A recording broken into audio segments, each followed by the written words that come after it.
I want to touch base on something today. Depression and anxiety. It's running mad at the moment. And half the issue that lays within this is it's like having a puddle of water and there was only ponds. And now those ponds are actually collectively coming together as a collective body of water. And in that same terminology, that same analogy, humans are experiencing an expansion of consciousness in a collective manner. We don't need to go into densities and frequencies and other things because that's for an individual to study on their own. I want to get back to the core basics of what's really a major concern at the moment. Anxiety, worry. Why is it running so prevalent at the moment? Too much light, too much water. And the problem with these ponds is, where you could use another analogy, you've got the nest, and there are those of us who have been sitting on the branch patiently outside of the nest where a forced issue is taking place where the nest is going. And with that nest, for the individual,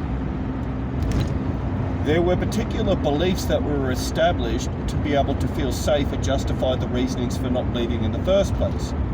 So there is a collective weaning going on.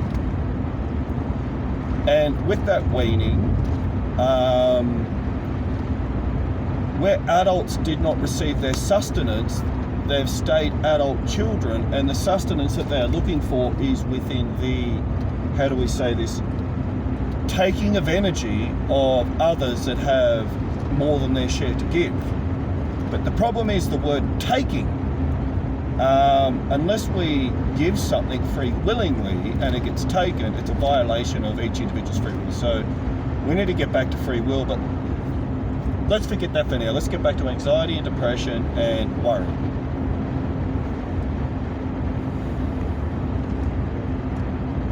When you are in a state of worry, and I want you to consciously think about this, it's the consciousness that's the key. Consciously observe. Do not react to emotions. Consciously respond with motion. So feel within your body. We don't need to go into chakra systems or any deeper occult understanding. Forget that stuff. Let's just feel. Right? Physiologically, let's have a feel where we feel tight.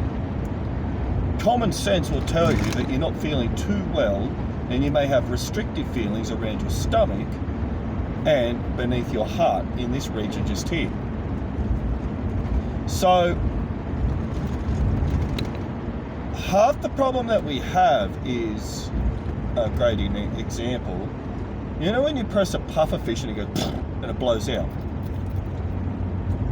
Inside of your mind, thought was supposed to be the ability to ponder. But inside of your mind, there's a little rat running back and forth, and it's thinking. And the reason why it's thinking is because it's wanting you to identify with what it's thinking. But the problem is, once it starts to feel outside of its depth, once it feels like the pond that it was in is starting to be engulfed by an ocean, it feels threatened and unsafe.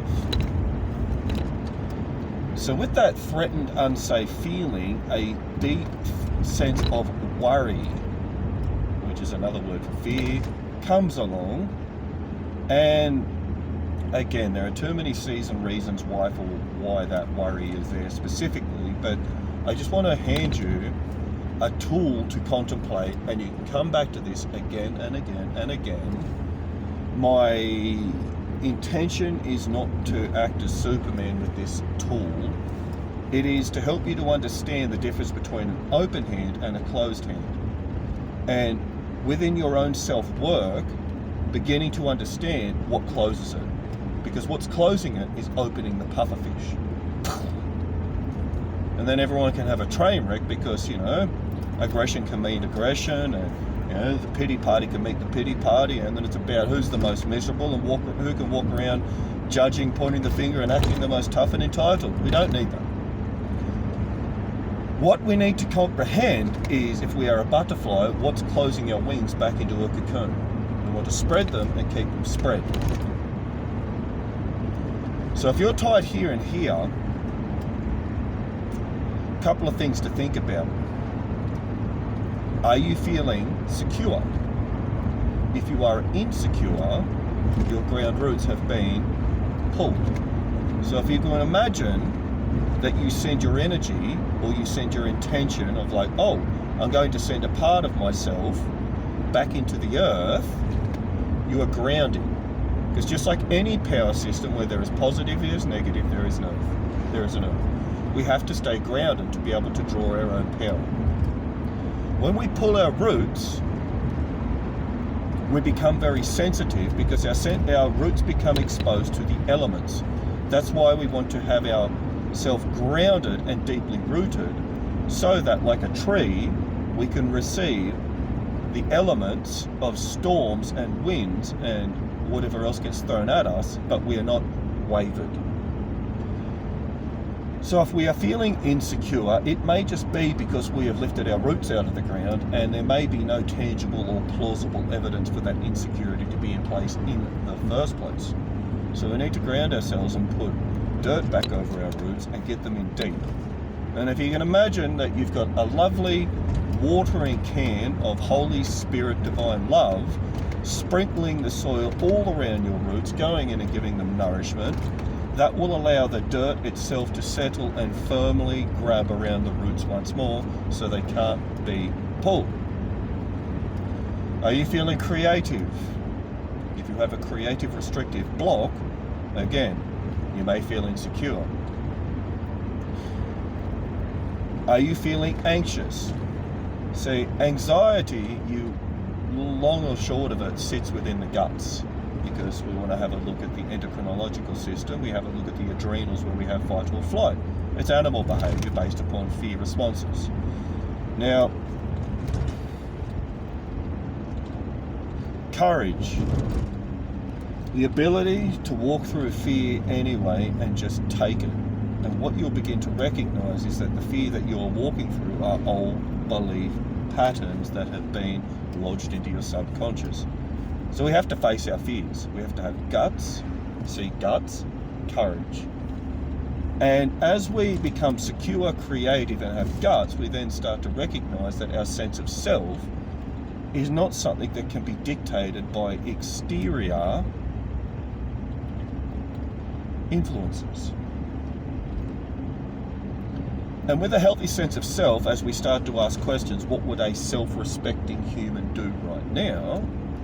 If we can recognize that, well, in fact, I am secure, I do feel creative, I do have courage, and I am self-respecting, all of a sudden, we sit within our heart and we become heart-focused, and we start to see the world with empathy and compassion. We're not going further north for now. I just want to touch base on the lower 4 energy systems that dictate animal behavior to help try and alleviate anxiety. Do this for me. Repeat these words. Here is the exercise. I am secure, I am creative, I am courageous, I am self-respecting. I am secure, I am creative, I am courageous, I am self-respecting. Now, I want you to imagine a violet flame, and it's good old Saint Germain. And with the violet flame of Saint Germain, we are then going to infuse these words with the belief of liberation, that the violet flame can dissolve the worry and anxiety that we have within these belief patterns we have about ourselves. So with the violet flame, I am secure, I am creative, I am courageous, I am self-respecting. I am secure, I am creative, I am courageous, I am self-respecting. And if you are secure, you are courageous, you are creative, you are self-respecting. Sorry, I had to flip it around there. You'll begin to recognize that you are also loving. And the problem that we have is, as humans with personality needs, we can get ourselves hardwired to think that we need to be self-respecting first before we experience love, or we need to be courageous before we experience love, or we need to be creative before we experience love, or we need to be secure before we experience love. But if we can affirm constantly that I am secure, I am courageous, I am creative, I am self-respecting, I am this, and with the violet flame I instill this, you will be able to meet love first and foremost and allow those to naturally just be. And as we start to focus on that and recognize that it is our insecurities about being secure, courageous, self-respecting and creative, we'll start to recognize that a lot of the problems that we have sit within our beliefs. Self-limiting beliefs. Do we believe in ourselves? Do we believe that it's possible? Courage is something quite fascinating to acquire, and it will strip the nerve endings out of you and essentially force you into situations you did not think were possible to walk into, what they call where angels fear to tread. That's being a hero. So we don't want to be a hero. We don't. I mean, well, everyone's been on a hero's journey, but I think that's all I want to really talk about today is I am secure, I am creative, I am courageous, I am self-respecting. And because I am all of these, I can be empathetic and loving. I can wean myself off my poor habits, and I can start to look to better, creative, effective ways to live my life. See, no religion in that. It's actually common sense talk. It's just there is a makeup behind the common sense talk because unfortunately we all come from the same creator. I am secure, I am creative, I am courageous, I am self-respecting. I can stand in my love, I can see with compassion, I can have empathy as I see people's lives through their world. And it doesn't have to be people, it could be dogs, it could be cats, it could be fish, it could be chickens, it could be animals, horses, cows. How do we see love in the world? We see the world through the eyes of another. You see that, you'll start to understand fourth dimensional thinking and living. We want to get into the fifth, but a good start is empathy. And we will not get to empathy if we do not feel secure, courageous, creative, and self-respecting. Dignity, my friends. It's time to start building it, and it's time to start reaffirming those words. I'm secure, creative, self-respecting, courageous. And it's time to start doing things that reaffirm those patterns to ensure that we can start to elevate, we call it our frequency, but elevate our sense of self so that it's healthy. Have a good day.